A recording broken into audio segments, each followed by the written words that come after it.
वायनाड से अपनी जीत पक्की करने के लिए प्रियंका गांधी पहले इमोशनल रिश्ता पक्का कर रही हैं। इसीलिए वायनाड के वोटर से मलयालम में संवाद कर रही हैं, ताकि 13 नवंबर को वोट देते वक्त वोटर के मन में उन्हें लेकर अपनेपन की फीलिंग रहे। I will fight for you. ഞാൻ നിങ്ങൾക്ക് വേണ്ടി പോരാടും. I will come to your homes. I will reach out to as many of you as possible. I will be part of your family, part of your sadness, part of your troubles, and part of your joy, part of your happiness. लेकिन voting से 5 दिन पहले केरल के CM Pinarayi Vijayan ने कांग्रेस को घेर लिया। विजयन ने आरोप लगाया कि कांग्रेस सांप्रदायिक जमाते इस्लामी की चुनावी मदद ले रही है। एक सोशल मीडिया में विजयन ने सवालों की झड़ी लगा दी। लिखा, वायनाड में कांग्रेस की धार्मिक अराजकता पूरी तरह सामने आ चुकी है। वायनाड में प्रियंका गांधी को जमाते इस्लामी समर्थन दे रही है। कांग्रेस का स्टैंड क्या है?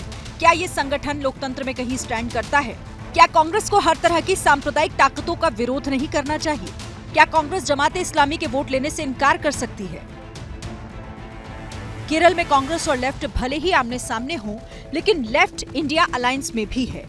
ऐसे में अपने ही सहयोगी दल के सवालों ने कांग्रेस के लिए अजीब स्थिति पैदा कर दी है। कांग्रेस बोले तो क्या बोले, जिसके ऊपर कई देश विरोधी गतिविधियां करने का, आतंकी गतिविधियां करने का आरोप है, उसका सहयोग लेने वाली प्रियंका वढेरा जी, उनका मूल चरित्र, मूल पहचान आज वायनाड के चुनाव में एक्सपोज हो चुका है। ये प्रियंका जी की लोकप्रियता है, गांधी परिवार की सेवाएं हैं कि वहाँ हम 4-5 लाख वोटों से जीत रहे हैं।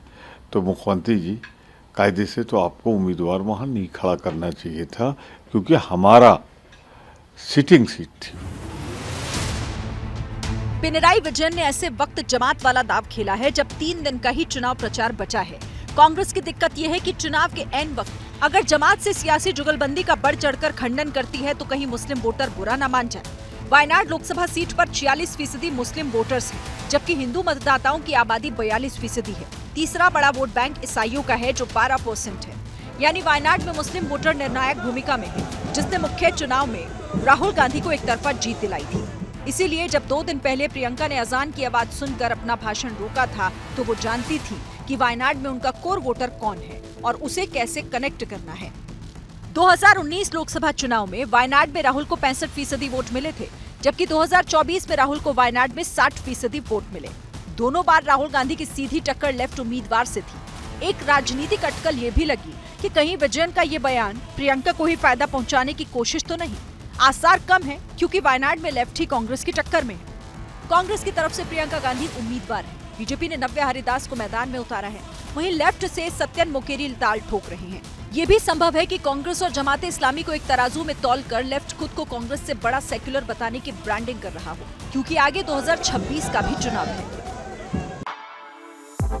For exclusive and insightful videos, subscribe to our new channel ABP Live Premium.